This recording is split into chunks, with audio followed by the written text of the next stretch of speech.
ये जो steroid use होता है बॉडी बिल्डिंग के लिए, उसमें भी मेल इनफर्टिलिटी बहुत ज़्यादा होती है हो जाती है। कि हमें तो शाहरुख खान जैसा बच्चा चाहिए साहब, हमें तो सलमान खान जैसा चाहिए।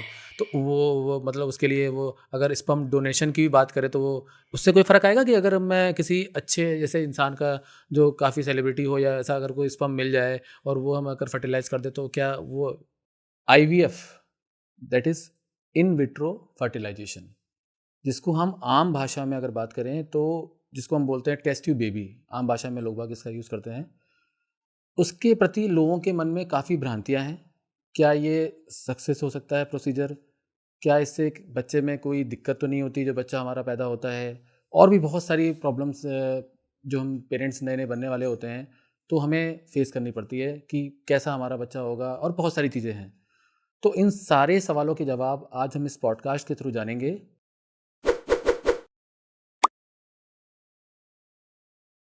नमस्कार, मेरा नाम है अंकुर और आप सुन रहे हैं द अंकुर वाशनी शो। आज की जो हमारी गेस्ट हैं उनका नाम है डॉक्टर उर्मिला शर्मा, जो जयपुर में एक आईवीएफ स्पेशलिस्ट हैं। इनसे हम इन सारी प्रॉब्लम्स के बारे में जानेंगे। Over to you ma'am. नमस्कार। नमस्कार अंकुर जी। कैसे हैं मैम आप? मैं बिल्कुल ठीक, है, बताइए। मैम सबसे पहले अगर मैं आपसे जानना चाहूँ कि आईवीएफ को हम एक आसान भाषा में अगर बात करें तो क्या होता है, जिसको आईवीएफ के बारे में बिल्कुल नहीं पता? जी, आईवीएफ का मतलब होता है इन विट्रो फर्टिलाइजेशन। इसको हम समझे तो इन विट्रो का मतलब होता है शरीर से बाहर, और फर्टिलाइजेशन मतलब अंडे और शुक्राणु का मिलना। तो जो कार्य हमारे शरीर में नेचुरली होता है, अगर उसी कार्य को हम प्रयोगशाला में करते हैं, यानी अंडे और शुक्राणु का जो फर्टिलाइजेशन हो वो हम लेबोरेटरी में करते हैं, तो उसको हम इन विट्रो फर्टिलाइजेशन कहते हैं।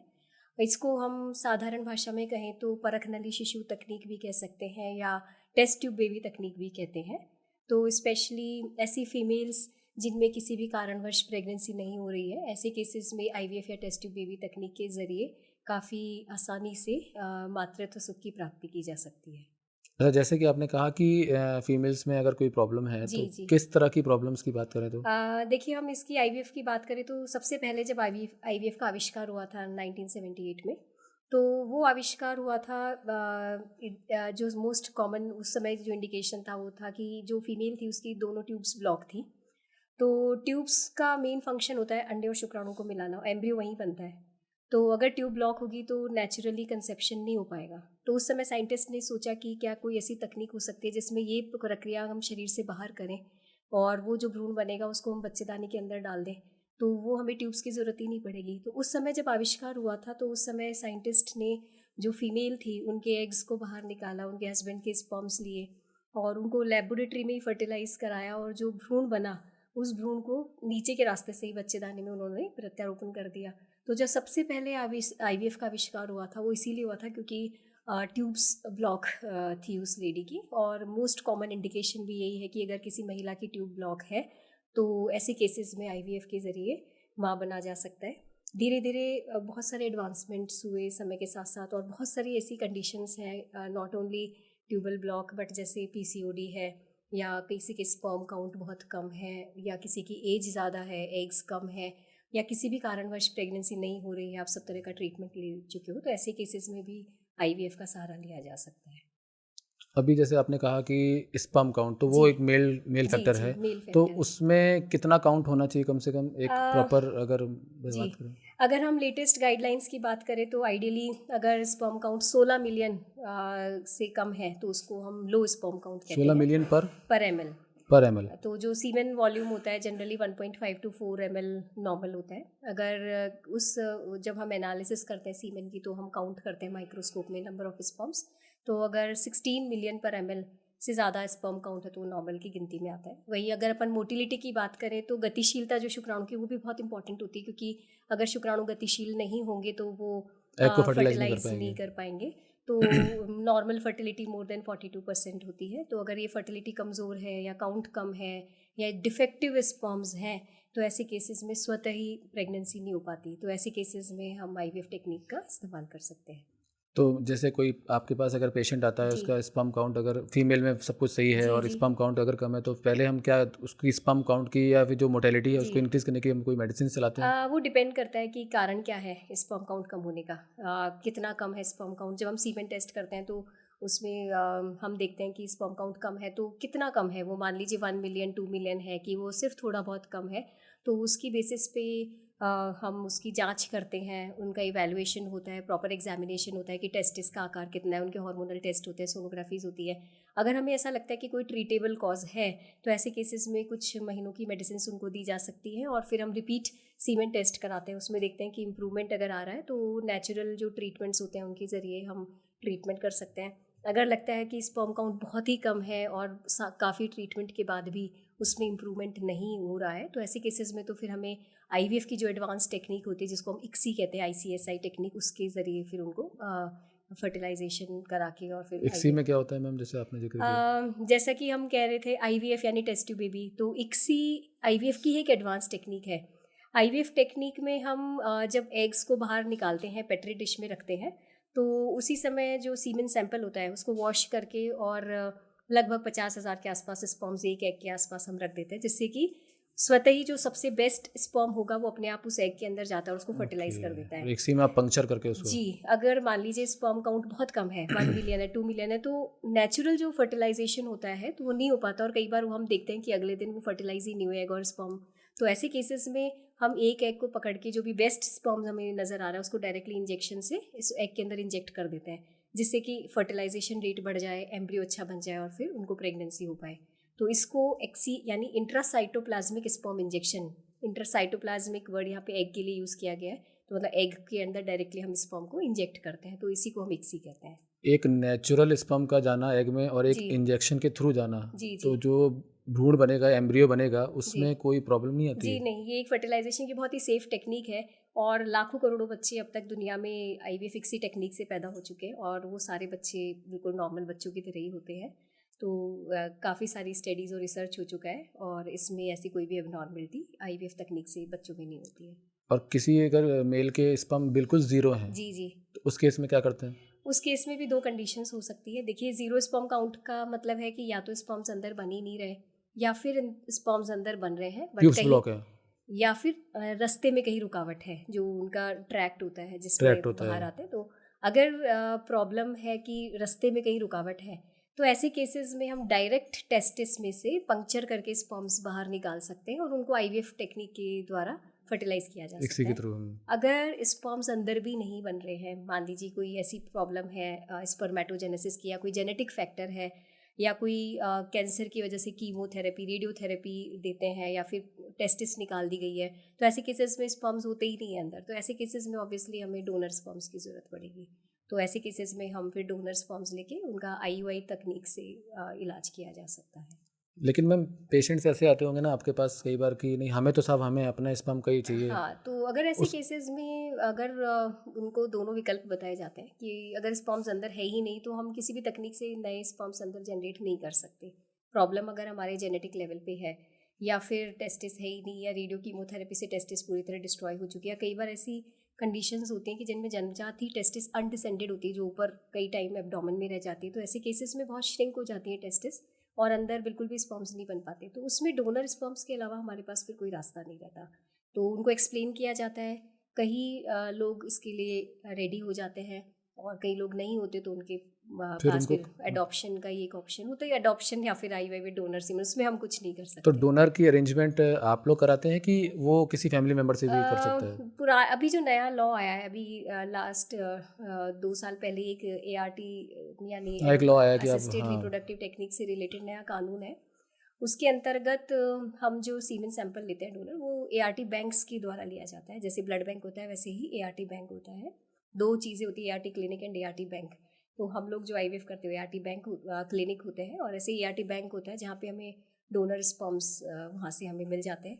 अगर कोई व्यक्ति अपना जानकार के स्पर्म्स लेना चाहता है तो पहले उनको एआरटी बैंक जाके अपने स्पर्म्स डोनेट करने होंगे और वहाँ से फिर वो जो फिर डोनर, वही स्पर्म मिल जाएंगे जी, उसको? फिर वो स्पर्म्स जैसे हम कई वहाँ होते से, हैं, जैसे कि मान लीजिए मेरे भाई का ही स्पर्म ले लीजिए, हाँ जी, कम से तो कम फैमिली में तो बच्चा जी रहेगा। जी बिल्कुल, तो ऐसे केसेस में वो एआरटी बैंक में जा सकते हैं, वहाँ पे अपने इन्वेस्टिगेशंस, डोनर की इन्वेस्टिगेशंस कराया जाता है, सीमेन एनालिसिस की जाती है और उनके स्पर्म्स हम बैंक से लेके यूज़ कर सकते हैं। मतलब ऑप्शन है अपने जी, फैमिली से स्पर्म को यूटिलाइज करने हाँ का। जी। स्पर्म काउंट की बात चल रही, तो इस पे थोड़ा सा और बात कर लें कि स्पर्म काउंट कम किस फैक्टर पे होता है? एक नेचुरल है कम है, या फिर कोई हमारी हैबिट्स भी इस पे इफ़ेक्ट डालती हैं हमारे जी, स्पर्म काउंट पे? बिल्कुल सही सवाल है ये कि अभी आजकल हम देखें स्पेशली लास्ट 5-6 ईयर्स में हम जो ट्रेंड देख रहे हैं कि काफ़ी सारे कपल्स हमारे पास ऐसे आते हैं जिनमें स्पर्म काउंट लो होता है, डिफेक्टिव स्पर्म्स होते हैं, मोटिलिटी कम होती है। और कहीं ना कहीं इसमें हमारा खान पान, हमारा जो लाइफस्टाइल है, जो पॉल्यूशन है, use of chemicals, working environment, stress factor, तो ऐसे फैक्टर्स बहुत ज़्यादा जिम्मेदार हैं। तो इसलिए बहुत ज़रूरी है कि एक्सरसाइज पे ध्यान दिया जाए, हेल्दी फूड हैबिट्स अपनाई जाए। स्मोकिंग और अल्कोहल एक बहुत इंपॉर्टेंट रीज़न है। आज की जनरेशन में हम देख रहे हैं कि काफ़ी स्मोकिंग, अल्कोहल का सेवन काफ़ी बढ़ चुका है। तो ऐसे केसेस में काफ़ी ज़्यादा स्पर्म काउंट और मोटिलिटी इफेक्ट होते हैं। साथ ही जो जिम जाते हैं कई यंगस्टर्स और उसमें स्टेरॉइड्स लेते हैं वो बॉडी बिल्डिंग के लिए, तो वो जो स्टेरॉइड यूज़ है वो काफ़ी ख़तरनाक है। ऐसे केसेस में हम देखते हैं कई बार स्पर्म काउंट काफ़ी कम हो जाता है, तो उनको इस समय पता नहीं होता कि इनका क्या साइड इफ़ेक्ट्स हो सकता है। तो ये जो स्टेरॉइड यूज़ होता है बॉडी बिल्डिंग के लिए, उसमें भी मेल इनफर्टिलिटी बहुत ज़्यादा होता है। हो जाती है। मतलब जिम जाओ लेकिन स्टेरॉइड मत लो। स्टेरॉइड बिल्कुल भी नहीं लेने चाहिए, उसके बहुत साइड इफ़ेक्ट्स होते हैं और स्पेशली मेल इनफर्टिलिटी का एक बहुत इंपॉर्टेंट रीज़न है वो। जैसे मैं बताऊँ आपको, हमारा जैसे मैं योगा करता हूँ तो मेरे जी, योगा सेंटर में हमारे एक एक्सरसाइज होती है। जी, उसमें हम लोग स्पर्म काउंट को बढ़िया करने के लिए भी जी, हमारे जी। योगा में एक एक्सरसाइज है। अरे वाह! जी, जी। और आपकी फर्टिलिटी को इंक्रीज़ करने, मेल फर्टिलिटी को इंक्रीज़ हुँ, करने हुँ। के लिए हमारे योगा में एक डेडिकेटेड एक वो एक्सरसाइज है। हाँ, हाँ, अब लेकिन आजकल के युवा को अगर किसी से कहो कि भाई तुम योगा जॉइन कर लो, हाँ। मन नहीं है। नहीं, बिल्कुल जिम सही जॉइन कह कर रहे लो, हैं। राज़ी हैं। हाँ, नहीं योगा बहुत ही जैसे जो आप लोग आसन कराते हैं या हाँ, प्राणायाम और ब्रीदिंग एक्सरसाइजेज़ होते हैं या फिर जो भी आपके पोस्चर्स होते हैं उसमें बहुत इफ़ेक्ट पड़ता बहुत है मैम और हर अंग का है उसमें, मतलब जी, ऐसा योगा के अंदर एक कोई ऐसा अंग नहीं छोड़ा हाँ, योगा जी, योगिक जी, साइंस जी, में जी, कि वो आपकी कवर नहीं हो रहा है। जी। घुटनों के जॉइंट की अगर बात हाँ, करें, पेल्विक एरिया हो गया, आपका फेस हो गया, हाँ, इनका फीमेल्स के अगर पीरियड्स की बात करें तो उसका भी कंट्रोल, जैसे कई बार इरेगुलर पीरियड्स होते हाँ हैं जी, फीमेल के हाँ। अंदर, तो वो भी हम लोग योगा के थ्रू कवर अप करते हैं। जी। रेगुलरिटी आ जाती है। हुँ। लेकिन लोगों को बस वो है कि करना ही नहीं है, जिम हाँ, करनी है। अगर किसी से पूछो कि हाँ भाई क्या करना है? जिम जाएँगे, सब बॉडी बनाएँगे, सिक्स हाँ। पैक ऐप बनानी है, लेकिन फ्लेक्सिबिलिटी नहीं चाहिए उनको। एक्सरसाइज बहुत ज़रूरी है। योगा एक बहुत अच्छा ऑप्शन है और जो लोग योगा नहीं करते जिमिंग कर सकते हैं, बट उसमें हमें ड्रग्स जो है एक्सेसिव हाँ, ड्रग्स वो यूज़ है एक्सेसिव वो ड्रग, अवॉइड वो करना चाहिए। ड्रग लें क्यों? लें। नेचुरल जितनी बन रही है उतनी जी, लें। उसके बिल्कुल। आपको कौन-सी उसमें कॉम्पिटिशन में भाग लेना, और कॉम्पिटिशन में भाग लेना भी है तो इनफैक्ट अपन हाँ। क्यों अपने शरीर को भी खराब करें जी, इन जी। चीज़ों को लेकर। एक और सवाल इसी के स्पर्म काउंट की बात में, क्या मास्टरबेशन से भी स्पर्म काउंट, आजकल के युवा की बात नहीं, करें, ऐसा कुछ नहीं है, स्पर्म बहुत काउंट पे? ही मिथ्या और वो एक हम कह सकते हैं मिथ है ये चीज़ कि मैस्टरबेशन से स्पर्म काउंट कम हो जाते हैं, तो ऐसा कुछ भी नहीं है। ये एक नॉर्मल फिनोमिनन है और इससे किसी एक्सेसिव? एक्सेस से उससे भी कोई फ़र्क नहीं पड़ता है। तो मैस्टरबेशन से आपके स्पर्म काउंट और मोटिलिटी पे कोई फ़र्क नहीं पड़ता कोई है। फ़र्क नहीं पड़ता जी। है, मतलब लड़के भैया शांति से बैठ जाओ फिर तो, कोई टेंशन वाली बात नहीं है। अच्छा, अब हम फीमेल पार्ट पे आते जी, हैं। जी। अब फीमेल पार्ट में आपके पास कोई पेशेंट आता है तो आप सबसे पहले उसका जो एब्डोमेन होता है, जिसको हम गर्भ को जैसे अपन क्या बोलते हैं, यूट्रस। यूट्रस, उसको जी, जी। आप एग्जामिन करते हैं।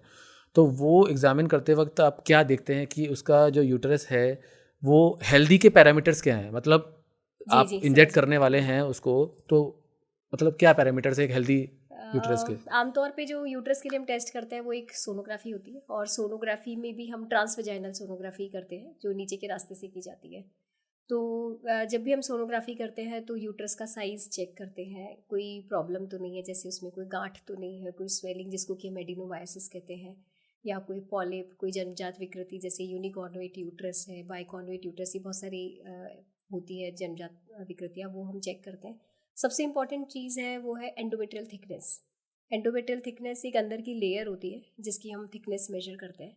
तो वो एक ज़मीन की तरह मान लीजिए कि जैसे ज़मीन है और जिस पे हम बीज डालते हैं, तो ज़मीन अगर उपजाऊ होगी तभी बीज आपका फसल बनेगा। हाँ, पनपेगा। तो जो ज़मीन है वो बच्चेदानी है, उसकी जो अंदर की लेयर है उसकी थिकनेस बहुत इंपॉर्टेंट होती है। अगर आपकी जो यूट्रस है उसकी लाइनिंग बहुत अच्छी है, प्रॉपर थिकनेस है, 7 mm से ऊपर है, तो वो एक आइडियल यूट्रस होता है जब हम आगे गर्भधारण के बारे में सोच सकते हैं। कई बार कई सारे पेशेंट्स आते हैं जिनमें किसी कारणवश कोई इन्फेक्शन कह लीजिए, जिसमें मोस्ट कॉमन ट्यूबरक्लोसिस है हमारे देश में, या फिर कई बार रिपीटेड डीएनसीज होती है। ऐसे केसेस में अंदर की लेयर ख़राब हो जाती है जिसको हम एंडोमेट्रियम लाइनिंग कहते हैं। तो ऐसे केसेस में वो आपस में चिपक जाती है एंडोमेट्रियल लाइनिंग, और उनके पीरियड्स कम आना शुरू हो जाते हैं, माहवारी बंद हो जाती है और वो थिकनेस नहीं बढ़ती। तो ऐसे केसेस में हम आईवीएफ भी नहीं कर सकते, क्योंकि वो अंदर स्पेस ही नहीं है जहाँ पे आप एम्ब्रियो रखोगे, और अगर कितना भी अच्छा एम्ब्रियो हो, अगर उसको प्रॉपर एनवायरनमेंट या प्रॉपर प्लेस नहीं मिलेगी तो वो इम्प्लांट नहीं हो सकता। तो आईवीएफ के लिए सबसे ज़रूरी चीज़ है यूट्रस अच्छा होना चाहिए, हेल्दी होना चाहिए। अगर यूट्रस हेल्दी नहीं होगा तो आपका आईवीएफ भी सक्सेसफुल नहीं होगा। और अगर किसी का नहीं है हेल्दी तो फिर वो तो ऐसे केसेस में हम दूरबीन की जांच करके पहले देखते हैं कि जो अंदर जाले बने हुए हैं वो कितने हैं। कई केसेस में उन जालों को हटाया जाता है तो सर्जरी के थ्रू सर्जरी के थ्रू, जिसको हम हिस्ट्रोस्कोपी कहते हैं। तो 2 या 3 बार, कई बार वो सर्जरी करनी पड़ती है। कुछ पीआरपी हम उसमें इंजेक्ट कर सकते हैं, और ऐसे केसेस में किसी किसी केस में हमें इम्प्रूवमेंट मिल जाता है, एंडोमेट्रियल थिकनेस वापस रीजेनरेट होने लग जाती है एंडोमेट्रियम, और अगर हमें अच्छी एंडोमेट्रियम मिल जाती है तो ऐसे केसेस में हम आगे ट्रीटमेंट के लिए बढ़ सकते हैं। बट कभी कभी ये चीज़ इरिवर्सिबल होती है, इतने ज़्यादा वो पूरी लेयर ख़राब हो चुकी होती है कि उसमें कुछ भी हमें इम्प्रूवमेंट नहीं मिलता। तो ऐसे केसेस में हम आईवीएफ भी नहीं कर सकते। तो फिर उस केस में जो भी उस पेशेंट केस है में सरोगेसी और सरोगेसी एडॉप्शन के अलावा adoption कोई के अलावा। ऑप्शन नहीं है। अच्छा, अब अगर मैं बात करूं कि हमारा यूट्रस भी आपने बता दिया कि जी कैसा होना चाहिए। अब बेसिक प्रोसीजर ये है कि आपने स्पर्म लिया, उसको एग के साथ फर्टिलाइज किया, या तो एक सी मेथड से किया या फिर नेचुरली आपने उसको रख जी, दिया लैब में और अपने आप हो गया, दोनों ही मेथड से। अब जो वो तैयार हुआ है उसको क्या बोलते हैं? भ्रूण, एम्ब्रियो। एम्ब्रियो बोलते जी, हैं। अब वो एम्ब्रियो किस स्टेज पे आप इंजेक्ट करते हैं? इसका वो जनरली जब हम आईवीएफ करते हैं तो एग और स्पर्म को जब हम फर्टिलाइज करते हैं तो नेक्स्ट डे 18 to 20 आवर्स के बाद वो फर्टिलाइज हो जाता है। मीन्स वो 2 सेल स्ट्रक्चर में डेवलप हो जाता है। धीरे धीरे वो विभाजित होता है, सेल डिवीजन होता है। 2 से ब्लास्टोसिस्ट जिसको बोलते हैं। 4 सेल, 6 सेल, 8 सेल।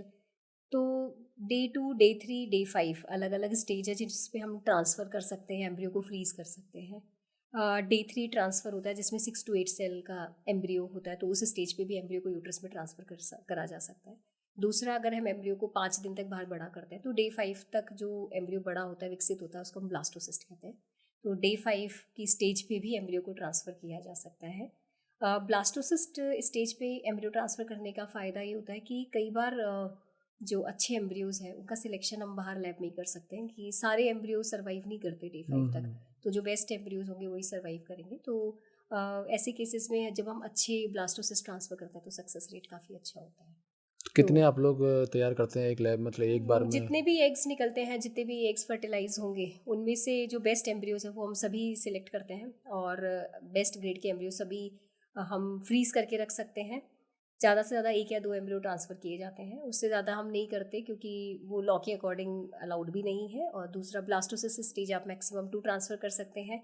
अगर डे 3 एम्ब्रियोज आप ट्रांसफ़र करते हैं तो 3 से ज़्यादा आप नहीं कर सकते। स्पेशली अगर हम ज़्यादा ट्रांसफ़र करेंगे तो मल्टीपल प्रेगनेंसी का रिस्क होता है, जो कि अपने आप में एक अलग कंडीशन हो जाती है, और वो रिस्की प्रेगनेंसी होती है। उसमें कई बार प्री मैच्योर डिलीवरी का बहुत ज़्यादा रिस्क होता है, अबॉर्शंस हो सकते हैं। तो हम 1 या 2 एम्ब्रियो ज़्यादा से ज़्यादा ट्रांसफ़र करते हैं, मैं जिससे यही कि पूछने वाला था आपसे कि जुड़वा बच्चे होने के चांसेस इसीलिए ज़्यादा होते हैं जी क्या जी आईवीएफ में? हाँ जी, क्योंकि हम जनरली 2 एम्ब्रियो ट्रांसफ़र करते हैं, तो इसलिए ट्विन्स भी हो सकते हैं। ट्रिपलेट? ट्रिपलेट्स कई बार 2 एम्ब्रियो डालने के बाद भी ट्रिपलेट्स हो सकते हैं, एक कंडीशन में कि जब आपने जो एम्ब्रियो डाला वो अंदर जाके विभाजित हो जाए। और तो कई अच्छा। बार 1 एम्ब्रियो से 2 एम्ब्रियो बन जाते हैं, तो 2 डालने के बाद भी कई बार ट्रिपलेट्स हो जाते हैं। पर जनरली जितने एम्ब्रियो डालते हैं आप उतनी ही प्रेगनेंसी होती है। तो 2 एम्ब्रियो हम डालते हैं, तो ज़रूरी नहीं है कि ट्विन्स हों, क्योंकि सारे एम्ब्रियो इम्प्लांट हो ऐसा ज़रूरी नहीं है। 2 इसलिए डाले जाते हैं कि बाई चांस एक एम्ब्रियो इम्प्लांट नहीं हो तो दूसरा हो जाए।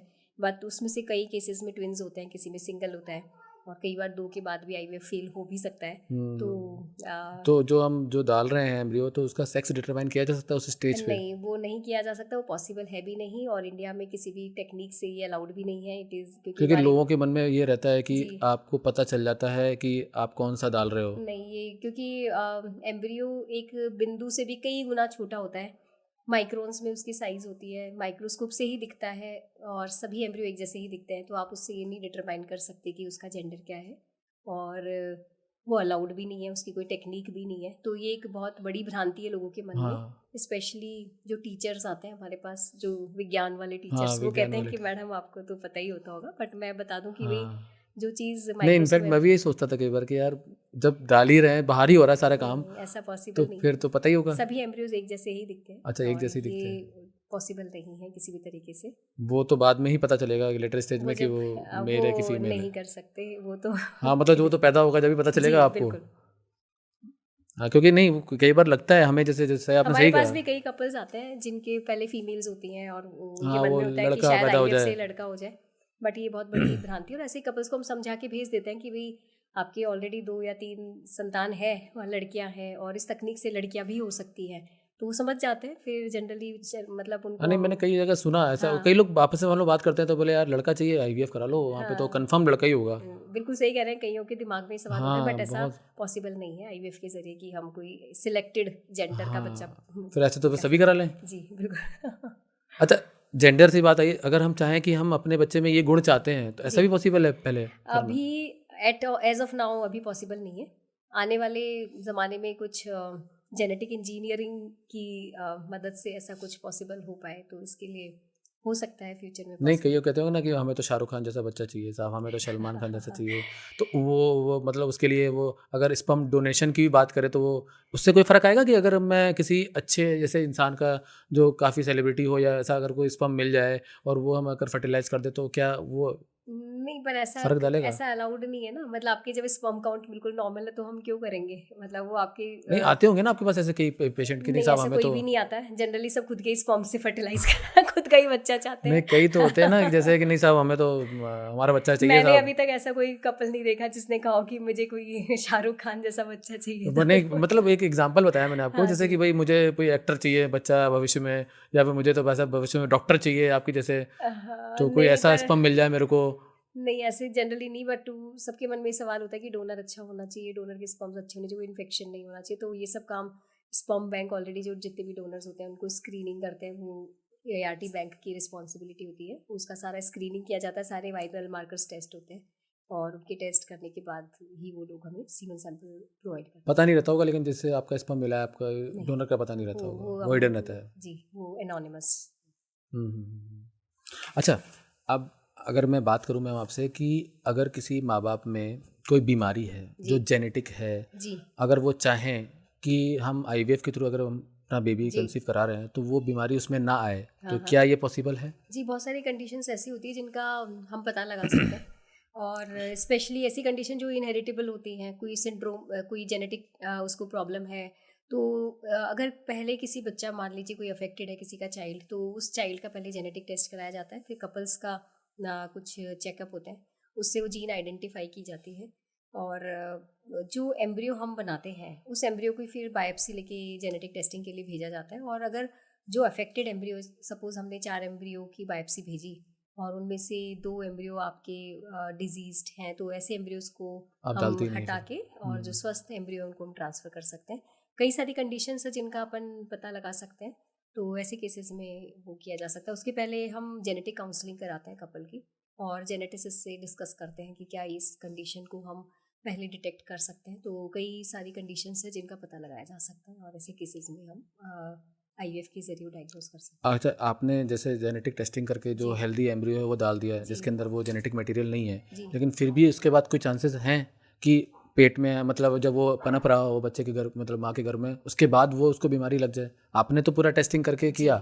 पर इसके लिए डबल चेक होता है। कई बार आपने एम्ब्रियो की जेनेटिक टेस्टिंग कर दी, उसके बाद भी प्रेगनेंसी में जो हमारा रूटीन प्रोटोकॉल है वो हम सब फॉलो करते हैं और वही चीज़ के लिए हम प्रेगनेंसी के दौरान भी सारे टेस्ट कर वो कौन सकते सा हैं। टेस्ट होता है मैम? एमनियोसेंटेसिस, कई सारे टेस्ट होते हैं, जैसे कुछ चीज़ें होती है जो कि हम स्क्रीनिंग टेस्ट होते हैं, डबल मार्कर टेस्ट डबल होता है जो मार्कर। हम 3rd मंथ में कराते हैं। तो कुछ सिंड्रोम्स है, जैसे डाउन सिंड्रोम है, ट्राइसोमी 13, 18, 21 3 होते हैं, पटाउ सिंड्रोम, एडवर्ड सिंड्रोम, इन सब का स्क्रीनिंग टेस्ट के ज़रिए हम ये पता लगा सकते हैं कि इसमें हाई रिस्क है कि लो रिस्क है। अगर हाई रिस्क आता है तो ऐसे केसेस में फिर अंदर से पानी निकाल के यूट्रस में जो बेबी होता है उसके जो फ्लूइड। बैग में से हाँ। फ्लूइड निकाल के उसकी जांच की जाती है, उसको हम एमनियोसेंटेसिस कहते हैं। और कई केसेस में कोरियन वेलस सैम्पलिंग, मतलब प्लेसेंटल टिश्यू का बायोप्सी लेके भी वो जांच करी जा सकती है। तो कुछ कंडीशंस का पता लगाया जा सकता है। कई कंडीशंस होती है जो कि जेनेटिक नहीं होती, जो स्ट्रक्चरल एनॉमलीज होती हैं, वो हम इस टेस्टिंग से पता नहीं कर सकते। वो जो सोनोग्राफीज होती है आपकी लेवल 2 सोनोग्राफीज, तो कई स्ट्रक्चरल एनॉमलीज जो कि जेनेटिक नहीं है वो आप सोनोग्राफी वो से पता सोनोग्राफी से, लगा। जैसे जी उंगली नहीं बनी, हाथ नहीं जी बना, जी मतलब स्ट्रक्चरल हो गई। तो मतलब जेनेटिक टेस्टिंग की जा सकती है पेट में, मतलब जी। अगर आम भाषा में बात करें तो उसके आने के हाँ, बावजूद प्रेगनेंसी के दौरान भी टेस्ट हम कर सकते टेस्ट कर सकते हैं, और हमारे पास टाइम है अगर हम उसको आगे कैरी करना चाहें कि नहीं चाहें, हैं। जी, अगर 3rd मंथ तक अगर हम उसको टेस्ट करा जी, लेते हैं तो। बिल्कुल। और डबल मार्कर टेस्ट की बात की थी तो शायद मेरे हिसाब से ब्लड के थ्रू होता है, वो मदर के। ब्लड के थ्रू होता है, वो स्क्रीनिंग टेस्ट होता है। स्क्रीनिंग टेस्ट में अगर रिस्क आता है तो हम कन्फर्मेटरी टेस्ट करते हैं जिसको हम एमनियोसेंटेसिस कहते हैं। तो एमनियोसेंटेसिस में हम फ्लूइड का टेस्ट लेके उसकी जेनेटिक टेस्टिंग करते क्योंकि हैं। कई जगह देखा गया है कि माँ बाप बहुत ज़्यादा परेशान है, उनको कोई हाँ बीमारी जी। हो चुकी है, अगर हाँ। थैलेसीमिया की बात करूँ तो किसी को थैलेसीमिया मेजर और माइनर है, जी। और हस्बैंड वाइफ दोनों को ही है। अब वो हाँ। बच्चा हुआ तो पता चला बच्चे को मेजर हो गई, तो वो ब्लड चेंज हो रहा है उसका। हाँ, ऐसे केसेस में तो जो मैंने आपको बताया था कि उसमें जेनेटिक वो जो डिसऑर्डर है, सिंगल जीन डिसऑर्डर, उसका हम पहले ही एम्ब्रियो को डालने से पहले पता लगा सकते हैं, और प्रेगनेंसी के दौरान भी उस पर्टिकुलर जीन के लिए टेस्ट टेस्ट किया किया जा जा सकता सकता है है। During pregnancy. तो अगर हस्बैंड वाइफ दोनों थैलेसीमिया माइनर है तो उनको तो कंसीव करने से पहले जेनेटिक काउंसलिंग करा लेनी चाहिए, क्योंकि कितना परसेंट रिस्क है आने वाली संतान में, फिर ड्यूरिंग प्रेगनेंसी वो टेस्ट करा सकते हैं। क्योंकि ऐसे मैंने कहीं पढ़ी थी स्टडी जिसमें कि जी। कहा था कि 2-3 बच्चे हुए उनके, और जी। तीनों अच्छा, फिर उसका ऐसा भी हो सकता है कि जो बच्चा ऑलरेडी है अलाइव, उसके उसका जो ब्लड है, अगर जैसे बात को थैलेसीमिया की बात करो तो उसका ब्लड हम उसमें अंदर ट्रांसफ्यूज कर सकते हैं अगर जो बच्चा हेल्दी पैदा हुआ है। ये आजकल बहुत सारे कॉन्सेप्ट है जिसमें स्टेम सेल्स प्रिजर्व कराते हैं बच्चे, जो आने वाला हम्म। बच्चा, तो सिबलिंग के स्टेम सेल से जो प्रीवियस प्रीवियस चाइल्ड है चाइल्ड है। उसका ट्रीटमेंट मतलब पॉसिबल है कुछ हद तक। तो इसके लिए मतलब जो सिबलिंग है उसका यूज़ कर सकते हैं स्टेम सेल्स का। और कई लोग आज के ज़माने में जैसे हम देखते हैं डिलीवरी होती है तो स्टेम सेल्स प्रिजर्व कराते हैं, क्योंकि काफ़ी सारी कंडीशंस है जिसमें उनको यूज़ किया जा सकता है। तो ये एक ट्रेंड में है कि स्टेम सेल प्रिजर्वेशन, बट इसके भी लिमिटेशंस हैं, कई कंडीशंस में यूज़ हो सकता है, तो जिसके बारे में डिटेल में तो मैं नहीं बता पाऊँगी, बट कई हम्म। कंडीशंस है जिनमें यूज़ हो सकता है। अच्छा, एक चीज़ और मैम कि पहला बच्चा अगर आईवीएफ से हुआ है जी। तो कितने चांसेस हैं दूसरा बच्चा आईवीएफ से ना हो या नॉर्मली हो जाए? कई सारे केसेस ऐसे होते हैं जिनमें हम आईवीएफ किसी इंडिकेशन के लिए, जैसे अनएक्सप्लेन्ड इनफर्टिलिटी जिसमें सब रिपोर्ट्स आपकी नॉर्मल है लेकिन फिर भी बच्चा नहीं हो रहा, या पीसीओडी है, पीसीओडी में आपने काफ़ी ट्रीटमेंट ले लिया लेकिन बच्चा नहीं हुआ। तो ऐसे केसेस में हम कई बार देखते हैं कि पहला बच्चा आईवीएफ से हुआ और सेकंड टाइम वो स्पॉन्टेनियसली कंसीव कर जाती हैं। तो हम्म। काफ़ी हद तक तो इसमें हम ये कह सकते हैं कि एक बच्चा होने के बाद वो बिल्कुल स्ट्रेस फ्री हो जाती है मदर। हाँ, ये भी एक और फैक्टर है। कहीं ना कहीं ये स्ट्रेस रिलेटेड फैक्टर जब हट जाता है, तो जब बच्चा, कई बार तो हम देखते हैं कि बच्चा 6-7 महीने का होता है तभी दूसरा वो कंसीव हाँ, कर लेती है। एक केस मैंने तो भी देखा हुआ ऐसा। ऐसे केसेस होते हैं जिनमें आपने आईवीएफ किया था इंडिकेशन जिसमें आपकी ट्यूब्स ब्लॉक नहीं है, मतलब आपकी ट्यूब्स ओपन है, भाई किसी और इंडिकेशन के लिए आपने आईवीएफ किया, तो ऐसे केसेस में कई बार बच्चा लग सकता है। तो नॉर्मल प्रेगनेंसी के लिए ट्यूब्स ओपन होनी चाहिए, तो अगर और किसी इंडिकेशन के लिए आपने आईवीएफ किया है हम्म। और तो ऐसे केसेस में आप स्पॉन्टेनियस प्रेगनेंसी एक्सपेक्ट कर सकते हैं।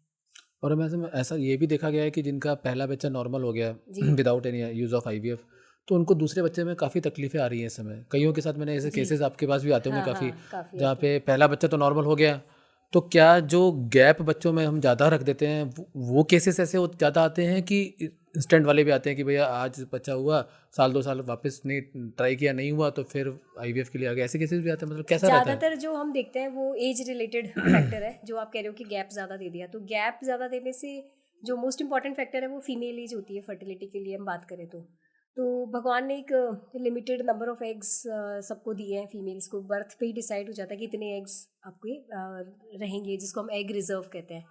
तो विद एज वो एग रिजर्व कम होता जाता है, और ऑन एन एवरेज हम देखें तो 35 ईयर्स के बाद बहुत रैपिडली एग का क्वालिटी और क्वांटिटी दोनों कम होते हैं और फर्टिलिटी बहुत रैपिडली डिक्रीज हो जाती है। 40 ईयर्स तक आते आते स्पॉन्टेनियस कंसेप्शन के चांसेस काफ़ी कम हो जाते हैं, एबॉर्शन का रेट बढ़ जाता है, या फिर बच्चों में एनोमलीज होने के चांसेस भी बढ़ जाते हैं। तो ज़्यादातर कपल्स जो सेकेंडरी इनफर्टिलिटी जिसको हम कहते हैं कि जिसमें एक बच्चा पहले हो गया सेकेंडरी और इनफर्टिलिटी, अभी हाँ। नहीं हो रहा है, तो वो age related factor most common होता है ऐसे केसेस में, कि वो पहला बच्चा हो गया, फिर आपने 7-8 साल का गैप दे दिया, आपकी एज अब 38-39 हो गई, तो अब आपके पास जो एग रिजर्व है बहुत कम हो गया, नंबर ऑफ एग्स कम हो गया, उनकी क्वालिटी ख़राब हो गई है, तो उसमें स्पॉन्टेनियस जो नेचुरल फर्टिलिटी वो डिक्लाइन हो जाती है। तो ज़्यादातर केस हमारे पास सेकेंडरी इनफर्टिलिटी के आते हैं वो एज रिलेटेड ज़्यादातर होता है। कुछ केसेस में ट्यूबल ब्लॉक भी एक फैक्टर है, कि कई किसी कारणवश या बाद में कोई इन्फेक्शन हुआ उससे ट्यूब्स ब्लॉक हो गई, वो एक रीज़न होता है। तो एक्वायर्ड ऐसे केसेस भी हो सकते हैं, और मोस्टली एज रिलेटेड इनफर्टिलिटी होता है सेकेंडरी इनफर्टिलिटी में। अच्छा मैम, अभी हम जैसे हम बात कर रहे थे कि इनफर्टिलिटी की बात चल रही है, तो फर्टिलिटी जो ड्रग्स होती हैं जनरली क्या होता है कि जब ने हम माँ बाप बनने की तैयारी कर रहे होते हैं, हमने नेचुरल ट्राई किया नहीं हुआ, फिर हम किसी गायनोकोलॉजिस्ट के पास जाते हैं, वो हमें फर्टिलिटी ड्रग देती हैं कि ये खा लो, उससे आपके मतलब चांसेस बढ़ जाएंगे। फिर उनसे भी हमारा नहीं हुआ तो फिर हम किसी और गायनिक के पास जाते हैं, वो फिर अपना ट्रीटमेंट चलाते हैं। तो बार बार ये फर्टिलिटी ड्रग अगर हम यूज़ करते हैं किसी महिला के ऊपर, तो इसका कोई इफ़ेक्ट उसकी महिला पे आता है? जनरली शॉर्ट टर्म इफेक्ट्स अगर मैं होते हैं। कैंसर की ही बात करूँ, कई सुना है कि हाँ, कैंसर होने के चांसेस बढ़ जाते हैं। बहुत सारी स्टडीज़ हो चुकी है। जनरली ऐसा प्रूवन नहीं है, बट कुछ कुछ स्टडीज़ कहती हैं कि अगर आप बहुत लंबे टाइम तक ऐसी ड्रग्स का इस्तेमाल करते हो जो हार्मोनल ड्रग्स हैं, और कंटिन्यूसली आप उनको यूज़ करते रहते हो फॉर अ ईयर और टू, तो अनअपोज्ड जब आप ड्रग्स यूज़ करते हो तो ऐसे केसेस में कुछ परसेंट इंक्रीज हो सकता है, बट ये कई सारी स्टडीज़ में ऐसा कुछ नहीं पाया गया, और कुछ स्टडीज़ हैं जो ऐसा कहती हैं।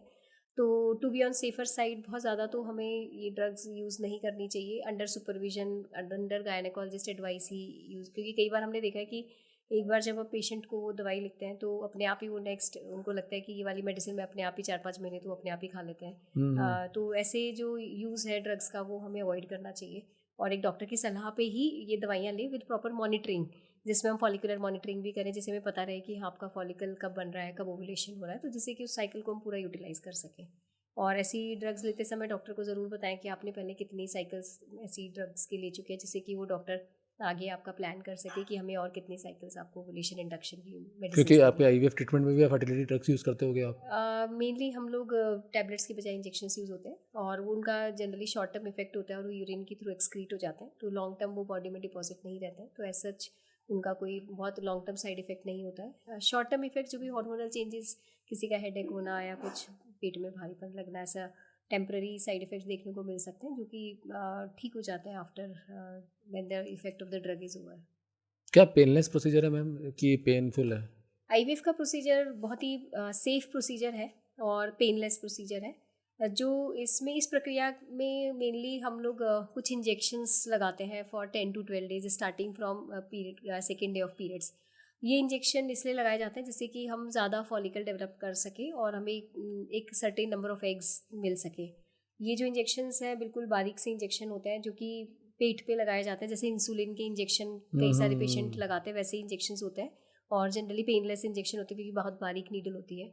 10-12 दिन के इंजेक्शन के बाद जब वो फॉलिकल्स पूरे मैच्योर हो जाते हैं तो अंडर सोनोग्राफिक गाइडेंस, जो ट्रांसवेजाइनल सोनोग्राफी हम करते हैं, तो उसी के थ्रू हम एक नीडल से वो सारे एग्स का फ्लूइड, फॉलिकल्स का फ्लूइड निकाल के एम्ब्रियोलॉजी लैब में देते हैं। वहाँ पे हमारे एम्ब्रियोलॉजिस्ट उसमें से जो oocytes जिनको हम एग्स कहते हैं वो सेपरेट करते हैं, उनमें से अच्छी क्वालिटी के मैच्योर एग्स अलग किए जाते हैं और उनको फिर आईवीएफ के लिए यूज़ किया जाता है। तो जो आईवीएफ जिसको हम एग निकालने वाला प्रोसीजर है उसको हम ओवम पिकअप या oocyte रिट्रीवल कहते हैं। और ये प्रोसीजर एक क्योंकि नीडल से हम करते हैं और उससे पेन ना हो इसलिए 10 मिनट के लिए बेहोश किया जाता है, या आईवी सीडेशन आप कह सकते हैं। सिडेशन की जाती है। तो उससे करते हैं जिससे कि उसको पेन ना हो। जो एम्ब्रियो ट्रांसफ़र वाला प्रोसेस है भ्रूण प्रत्यारोपण वाला, वो विदाउट एनेस्थीसिया किया जाता है और बिल्कुल पेनलेस होता है, जैसे आप आईयूआई टेक्निक कराते हैं, तो नीचे का जो नेचुरल रास्ता है उसी के थ्रू हम कैथेटर डाल के एम्ब्रियोज को अंदर ट्रांसप्लांट करते हैं। ये तो एम्ब्रियो डालते वक्त पानी क्यों इतना पिला देते हैं? पानी क्योंकि एक तो एम्ब्रियो वो प्रेशर पानी का ही बना हुआ है बेचारी को। जब एम्ब्रियो हम यूट्रस में डालते हैं, और पहले के ज़माने में तो अंडर विदाउट सोनोग्राफी गाइडेंस किया जाता था, जिसमें क्लिनिकल टच बोलते थे कि आपको फील हो गया कि आपका कैथेटर कहाँ चला गया और आपने इंजेक्ट कर दिया। अब क्योंकि हमारे पास सोनोग्राफी जैसी एडवांस टेक्निक्स गाइडिंग अवेलेबल है, टेक्निक है। तो हम एम्ब्रियो का प्रॉपर प्लेसमेंट करने के लिए कि जहाँ मुझे एम्ब्रियो ट्रांसफ़र करना है उसी जगह पे मैं एम्ब्रियो ट्रांसफ़र करूँ, तो उसको सोनोग्राफी से देखा जाता है।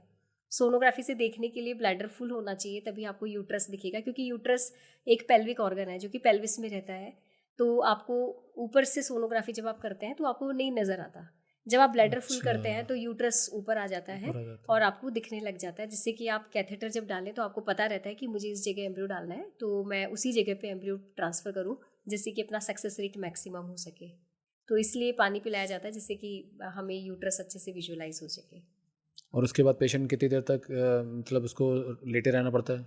ऐसा ऐसा कुछ? कुछ भी नहीं है। अभी जो लेटेस्ट जो रिसर्च है और जो स्टडीज़ हुई है उसमें ये पाया गया है कि IVF या एम्ब्रियो ट्रांसफ़र के बाद बेड रेस्ट का कोई रोल नहीं है। सक्सेस रेट जिन लेडीज़ जो कि बेड रेस्ट करती हैं या जो लेडीज़ बेड रेस्ट नहीं करती हैं उनमें सक्सेस रेट में कोई डिफरेंस नहीं है। तो बेड रेस्ट जो पहले के ज़माने में हम कहते थे कि पूरे 9 महीने बेड रेस्ट करना है, हिलना नहीं है, डुलना नहीं है, ऐसा कुछ भी नहीं है। जो IVF की प्रेगनेंसी है बिल्कुल सामान्य प्रेगनेंसी की तरह होती है और आप सभी रूटीन काम कर सकते हो जो कि आप नॉर्मल प्रेगनेंसी में करते हैं। तो बस एक्सेसिव एक्सर्शन जो कि हम वैसे भी नहीं करते प्रेगनेंसी में, तो एक्सर्शन वाला काम ना करें और हेल्दी फूड ले, हेल्दी डाइट ले, तो वही IVF प्रेगनेंसीज में होता है। तो स्पेशल ऐसा नहीं है कि एक तरीके से देखा जाए तो IVF प्रेगनेंसी और नॉर्मल प्रेगनेंसी जब तक वो प्रत्यारोपण नहीं हो रहा जब तक नॉर्मल उतना ही अलग है, उसके बाद नॉर्मल है। हाँ, बस एक बार आप बाहर बना रहे हैं, बस वो अंदर डाल दिया तो बिल्कुल नेचुरल प्रेगनेंसी। एक बार आप प्रेग्नेंट हो गए तो उसके बाद वो नेचुरल आपको जैसे नॉर्मल प्रेगनेंसी होती है वैसे ही आपको अपने आप को ट्रीट करना है। नहीं, कईयों के मन में होता है ना कि साहब ये स्पेशल तरीके से प्रेग्नेंट हुई है तो ज़्यादा प्रिकॉशन है, कोई काम नहीं करने दे रहे हैं या फिर मतलब बिल्कुल ही इसको।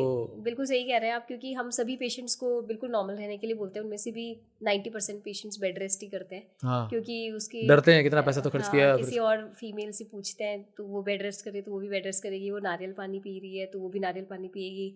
एक सक्सेसफुल कोई भी प्रेगनेंसी हो जाती है तो उसका एग्जाम्पल वो अपने दूसरे को देते तो सेम वही चीज़ वो सब फॉलो करने लग जाते हैं। बट ऐसा कुछ भी नहीं है कि आप बेड रेस्ट करेंगे तो आपकी सक्सेस रेट बढ़ जाएगी। बिल्कुल नॉर्मल रहिए, क्योंकि बेड रेस्ट से तो आप काफ़ी सोच विचार करने लग जाते हो, आप कुछ काम नहीं करते। जो आप सारे दिन बेड रेस्ट करते हो तो आपके दिमाग में वही चलता रहता है कि मेरा क्या होगा रिजल्ट, तो आपकी अननेसेसरी स्ट्रेस और एंग्जाइटी बढ़ता है। आप जितना नॉर्मल रहेंगे उतना ही आपका स्ट्रेस लेवल कम होगा और सक्सेस रेट ज़्यादा होगी। और ये कब तक पता चल जाता है ट्रांसफ़र के कितने दिन बाद हम टेस्ट कर सकते हैं? जनरली बीटा एससीजी जो ब्लड टेस्ट होता है जो इसके लिए किया जाता है वो एम्ब्रियो ट्रांसफ़र के 14 दिन बाद हम करते हैं और उसमें एक पर्टिकुलर लेवल होता है, तो उसकी बेसिस पे हमें बताया जा सकता है कि भाई प्रेगनेंसी टेस्ट पॉजिटिव है कि नहीं है। और तो उसके बाद फिर वो नॉर्मल जैसे अपन ट्रीट कराते हैं पेशेंट वैसे ही उसके 14 दिन बाद आप सोनोग्राफी करते हैं तो उसमें बच्चे की हार्ट बीट और सिंगल ट्विंस का पता चल सकता है। ओके जनरली रहता है ना लोगों का। अच्छा, एक चीज़ और रहती है मैम कि यार ये IVF से बच्चा पैदा हुआ है, नॉर्मल बच्चे की तरह है कि नहीं है, कहीं इसका दिमाग कम तो नहीं रहेगा। बहुत सारी पुराने ज़मानों की, और उनको क्योंकि ये चीज़ें समझ में तो आती नहीं है, उनको तो लगता है कि ये वो टेस्ट ट्यूब बेबी, वो यही नहीं समझती पहली बात तो। फिर दूसरा ये पता चलेगा कि साहब कोई लैब में बना हुआ है, वहाँ से डाला है। आते होंगे आपके पास बहुत सारे कॉमन सवाल है ये जो लोगों के दिमाग में होता है कि मैडम वो बच्चे नॉर्मली तो दिखेंगे ना, व्यवहार तो नॉर्मल करेंगे ना, आम इंसानों की तरह तो रहेंगे ना, उसमें कोई एबनॉर्मलिटी तो नहीं हो जाएगी। तो ये सब ऐसा कुछ भी नहीं है, वो आपका ही स्पर्म, आपका ही एग है, आपका ही एम्ब्रियो है, बस वो अंदर नहीं बन रहा था, वो बाहर लैब में बनाया गया है। फर्टिलाइजेशन का पार्ट बाहर हुआ है, बाकी जो जेनेटिक्स है वो हस्बैंड वाइफ दोनों की होती है। तो ऐसा नहीं है कि हम उसमें कुछ एक्स्ट्रा आप कैरेक्टर डाल सकते हो या फिर उसका गुण तो माँ बाप से लेगा वो जी, अगर जो DNA डोमिनेट होगा उससे वो ले लेगा। और बहुत सारी स्टडीज़ इस पे हुई भी हैं और ऐसे बच्चों को फॉलो भी किया गया काफ़ी सालों तक, तो उनका बिहेवियरल पैटर्न, उनका जो मेंटल डेवलपमेंट है वो जनरली नॉर्मल बच्चों के जैसा ही है। तो ऐसा हमें ऐसा सोचने की ज़रूरत नहीं कि हम IVF कराएंगे तो बच्चे कुछ डिफरेंट होंगे या मेंटल डेवलपमेंट कम होगा या कुछ डिजीज़ उसमें बढ़ जाएगी, तो ऐसा कुछ भी नहीं। जो परसेंटेज नॉर्मल पॉपुलेशन में होता है कि एक certain risk of anomalies normal pregnancies में भी होता है 2 to 3%, वो सेम IVF प्रेगनेंसीज के साथ है। ऐसा IVF प्रोसीजर से रिलेटेड एक्स्ट्रा कोई रिस्क नहीं होता बच्चे के डेवलपमेंट में। ऐसे आते हैं कोई आपके पास कि साहब मुझे तो DNA टेस्ट कराना है, ये मेरा ये कि नहीं है, कि गलती हो गई हो आपसे? कुछ पेशेंट्स होते हैं तो ऐसे में वो करा सकते हैं आराम से, कोई दिक्कत नहीं है। आप DNA टेस्टिंग कराना किस लेवल पे करा सकते हैं, ड्यूरिंग प्रेगनेंसी या फिर आफ्टर प्रेगनेंसी? तो नहीं करा सकते, जब बच्चा पैदा हो सकता है तो आप उसके लिए करा ले कि वो आपका ही है, बाकी तो फिर वो करा के करेगा ही क्या बेचारा, जब हो ही गया तो जो है वो सो है। ये तो देखिए लैब्स में इस चीज़ का बहुत एक बार में एक ही पेशेंट की एक सी या प्रोसेस की जाती है। अच्छा, नहीं कई बार मन में लोगों के रहता है ना कि यार कहीं एग एक्सचेंज तो नहीं हो गए, मेरा दल के किसी वो पिक्चर आई थी जैसे जिसमें उसका बतरा। ये जो सवाल है मेनली तो जो ये हम मूवीज़ और ये देखते हैं इसी से दिमाग में ऐसे सवाल आते हैं मैम। मैं ये बताना चाहूँगी कि जब हम IVF करते हैं तो उसके लिए बहुत ही स्ट्रिक्ट हमारे प्रोटोकॉल्स होते हैं। डबल ऑब्जर्वर टेक्निक होती है जिसमें जब हम लेबलिंग करते हैं हर एक चीज़ की लेबल होती है। इवन आप जब सीमेन एनालिसिस भी करते हो तो जो आप कंटेनर जिसमें सीमेन लिया है उसके ढक्कन पे, उसके डिब्बे पे, उसकी जो पिपेट है उस पे, जो आप ग्लास स्लाइड जिसमें देख रहे हो, जो पेट्री डिशेज हम IVF लैब में यूज़ करते हैं उन पे हर चीज़ पे लेबलिंग होती है। यहाँ तक कि आजकल तो witness system, electronic witness system भी होते हैं जिसमें बार कोडिंग के ज़रिए अपन ये देख सकते हैं कि जो पेट्री डिश हमने अगर गलत पेट्री डिश उस पर रखेंगे तो वही उसमें अलार्म बजने लग जाता है। तो ऐसे बहुत सारी टेक्निक्स अच्छा। हैं जिससे कि आप ये पता लगा सकते हो। तो इसके लिए बहुत ज़्यादा स्ट्रिक्ट प्रोटोकॉल्स होते हैं और प्रोसीजर करते टाइम एक पेशेंट के ही प्रोसीजर ख़त्म करने के बाद दूसरे पेशेंट की प्रोसीजर शुरू की जाती है। तो इस चीज़ का भी विशेष ध्यान रखा जाता है। तो ये अपने दिमाग में हमें नहीं रखना चाहिए कई कि आते होंगे पेशेंट आपके जी। पास कि साहब हम्म, क्योंकि मूवीज़ कई बार ऐसी चीज़ें बना देती है जी ना कि जी। हाँ कि साहब उसका उसमें बत्रा बत्रा सरनेम सेम था, हाँ तो हाँ साहब उसका इधर चिपका दिया और उसका इधर चिपका दिया। हाँ, पर ये देखिए ऐसा बिल्कुल भी मतलब मतलब प्रैक्टिकल पॉसिबल पॉसिबल नहीं नहीं है। है। और इस चीज़ के लिए स्पेशल जो प्रिकॉशंस होते हैं वो लैब्स में लिए जाते हैं। अच्छा, एक चीज़ और मैम, आईवीएफ इतना महँगा क्यों होता है? एक्चुअली आईवीएफ जो प्रोसीजर है मैं आपको बताना चाहूँगी कि आईवीएफ में दो पार्ट होते हैं। एक तो आईवीएफ में जब हम फॉलिकल बनाते हैं उसके लिए इंजेक्शंस यूज़ जो करते हैं वो हार्मोनल इंजेक्शंस होते हैं। वो भी अलग अलग कैटेगरी के होते हैं जिसमें प्योरीफाइड इंजेक्शंस होते हैं, रिकॉम्बिनेंट डीएनए टेक्नोलॉजी से बनाए हुए इंजेक्शंस होते हैं। ये इंजेक्शन ज़्यादातर इंपोर्ट किए जाते हैं बाहर से। और ऐसे ही जो कल्चर मीडिया जिसमें कि एम्ब्रियोज को ग्रो किया जाता है जो लेबोरेटरी में हम ग्रो करते हैं, तो वो जो कल्चर मीडिया है वो भी काफ़ी कॉस्टली आता है। वो भी जनरली इंपोर्टेड मीडियाज़ होते हैं। एंड जो एक से डिश है जो आप डिस्पोजेबल्स यूज़ करते हैं, कोई भी आइटम ऐसा नहीं होता जो आप रीयूज़ कर सकते हो। हर जो भी सामान हम यूज़ करते हैं वो आपका यूज़ एंड थ्रो होता है। तो इसलिए आईवीएफ का कॉस्ट ज़्यादा होता है क्योंकि इंजेक्शन आपके 10-12 दिन इंजेक्शंस चलते हैं। इंजेक्शंस कॉस्टली होते हैं, जो कल्चर मीडिया वो कॉस्टली होते हैं, जो डिस्पोजेबल्स होते हैं क्योंकि उनके काफ़ी स्टैंडर्ड होते हैं कि आप क्योंकि एम्ब्रियो टॉक्सिक कोई भी चीज़ हम यूज़ नहीं कर सकते हमारी प्रोसीजर्स में। तो ऐसे जो प्लास्टिक्स भी हम यूज़ कर रहे हैं वो ग्रेड उनकी होती है कि भाई ये एम्ब्रियो टॉक्सिक तो नहीं है। उनके सारे टेस्टिंग होने के बाद वो अप्रूव होते हैं और वही आईवीएफ लेबोरेटरी के लिए यूज़। कोई भी नॉर्मल पिपेट्स या नॉर्मल पेटी डिशेज़ हम यूज़ नहीं कर सकते, वो एक आईवीएफ ग्रेड की डिशेज़ होनी चाहिए। तो ऐसे इसलिए आईवीएफ का कॉस्ट थोड़ा ज़्यादा होता है क्योंकि उसमें हमें एक पर्टिकुलर सेट और ये जो ग्रेड है वो मेंटेन करना पड़ता है। इसके अलावा जो आईवीएफ की मशीनरी की हम बात करें तो काफ़ी एक्सी मशीन्स और यूएसडी मशीन्स जो हमारे इंक्यूबेटर्स हैं, लेमिनार फ्लो है, वो काफ़ी एक्सपेंसिव मशीन्स होती हैं। तो इसलिए ओवरऑल आईवीएफ टेक्निक भविष्य में सस्ता होने का कुछ है ऑप्शन? मे बी जैसे कई सारी इंश्योरेंस कंपनीज अगर इसको इनफर्टिलिटी को क्योंकि बीमारी का कवर दर्जा नहीं नहीं दिया गया दर्जा तो नहीं दिया इसलिए गया, लेकिन ये ये है कवर तो बीमारी। हाँ, पर अगर ये कवर हो जाए तो पेशेंट्स को भी काफ़ी इसमें हेल्प मिल पेशेंट की भी सकती है। कवर हो जाएगी। अच्छा, लास्ट क्वेश्चन मैम बस एक, कि अगर किसी को आईवीएफ स्पेशलिस्ट बनना हो तो कितना टाइम लग जाएगा उसको? अ, किसी बच्चा जो पढ़ रहा है अभी एमबीबीएस हम्म करना चाह रहा है, वो उसके मन में अगर है आईवीएफ स्पेशलिस्ट बनने के लिए, तो उसको कितना अपना समय देना पड़ेगा और क्या क्या? अभी तो नए लॉ के हिसाब से तो बहुत सारी चीज़ें आ गई हैं उसमें। सबसे पहले तो हमें एक एमबीबीएस करना पड़ेगा जिससे कि हम बिल्कुल, बेसिक डॉक्टर की बेसिक डिग्री। डॉक्टर डिग्री लेंगे। उसके बाद आपको एमएस ऑब्स्टेट्रिक्स एंड गायनेकोलॉजी आप डीजीओ कर सकते हैं या master of surgery in obstetrics and gynaecology. उसके बाद अभी आपको आईवीएफ की एक स्पेशलाइज्ड ट्रेनिंग करनी पड़ेगी, इसको फेलोशिप कर सकते हैं। वो कितने साल की होती है? डिपेंड करता है, अभी तो बहुत सारी जैसे इसमें फेलोशिप 3 साल की होती है। जो आप फेलोशिप इन रिप्रोडक्टिव मेडिसिन होती है वो कर सकते हैं। उसके अलावा आपको अभी नए लॉ के अकॉर्डिंग आपको एक्सपीरियंस भी होना चाहिए प्रोसीजर्स का, तो अंडर ऑब्जर्वेशन। तो वो आप किसी जो लैब मतलब जो ऑलरेडी। 50 हाँ, जैसे आप जो प्रोसीजर्स कर रहे हैं तो अंडर एक पर्टिकुलर नंबर होता है कि इतने प्रोसीजर्स आप करेंगे, उसके बाद ही आप अपना आईवीएफ सेंटर डाल सकते हैं या आप आईवीएफ प्रोसीजर्स इंडिपेंडेंटली कर सकते हैं। ओके। तो एक बार ऐसे बात करें तो 5 साल का एमबीबीएस और 1 साल का इंटर्नशिप, 6 साल, फिर 3 साल की आपकी एमएस की 8 डिग्री, साल, फिर 3 चल साल 9 का साल, वो। हाँ। तो तो बूढ़ा ही हो जाए आदमी तो। क्योंकि एक 12th पास करते करते 18 ईयर्स हो गई, हाँ जी, और आपने 10-11 साल तो ये गिना दिए, हाँ हो गए वो तो 30 साल के करीब। हाँ, फिर उसके बाद एक्सपीरियंस। उसके बाद भी दुकान चले नहीं चले, क्योंकि ऑब्वियसली वो कहीं ना कहीं अगर जो बिजनेस है वो चले ना चले, क्योंकि गारंटी तो है नहीं। देखिए मैम, चीज़ें आपकी मेहनत और उस पर डिपेंड करती हैं, और जी, कहीं ना कहीं थोड़ा बहुत लक भी होता है। तो मतलब एक आदमी लगभग हो जाता है देखिए कोई भी अगर आप स्पेशलाइज्ड मतलब स्पेशलिस्ट डॉक्टर बनना चाहते हैं हाँ तो आपको वो मैंने 10-11 साल देखा का वक्त तो अपने उसके लिए निकालना ही पड़ता है। लेकिन एक बार बनने के बाद फिर हाँ आप अच्छा इसमें अर्न कर सकते हैं। अर्न भी कर सकते हैं, प्लस आपका जो मेन मोटो होता है ना, कई बार जैसे आप किसी भी इनफर्टिलिटी के पेशेंट को ट्रीट करते हो तो जो उसकी आंखों खुशी, में जो खुशी होती है ना, वो वो आपको बहुत देखते बढ़िया ही है।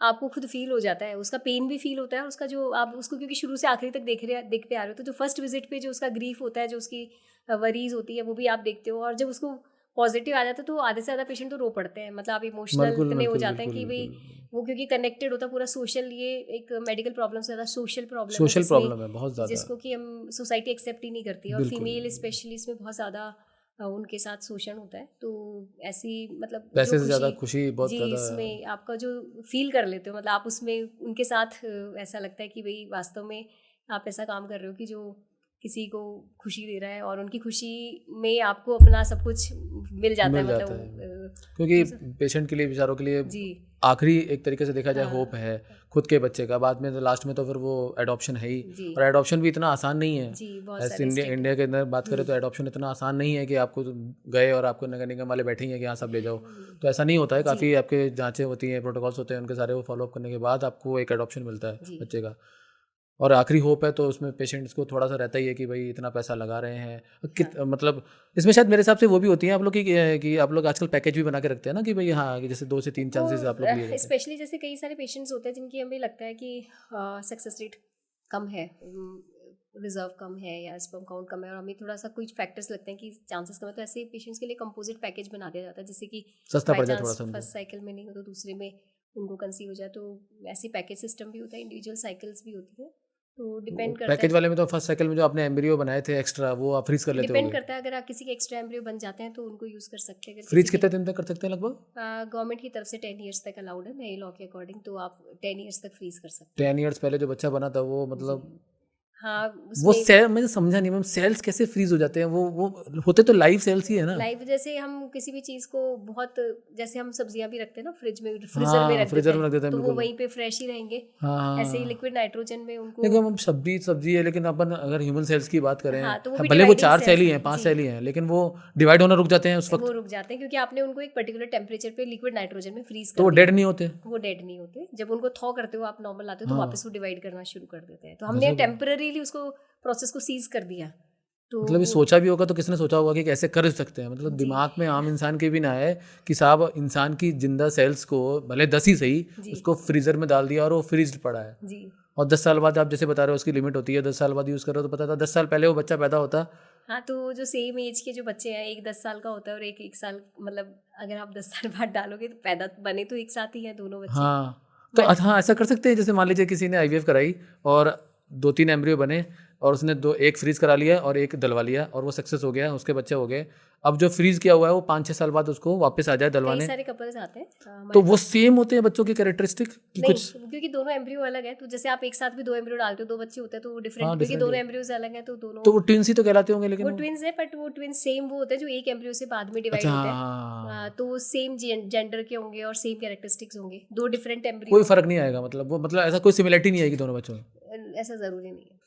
चलिए मैम, बहुत अच्छा लगा आपसे ये सारी जानकारी प्राप्त करके, और आशा है कि शायद बहुत सारे पेशेंट्स को हमारे इन जो प्रॉब्लम्स उनके मन में हैं और जो संकोच उनके मन में था या जितने भी क्वेश्चंस थे उनको कहीं हद तक हमने सॉल्व किया होगा। आपकी जो मानसिक सोच होगी उसको भी हमने शायद दूर किया होगा, कईयों के मन में कुछ गलत सोच भी होती है इसके प्रति।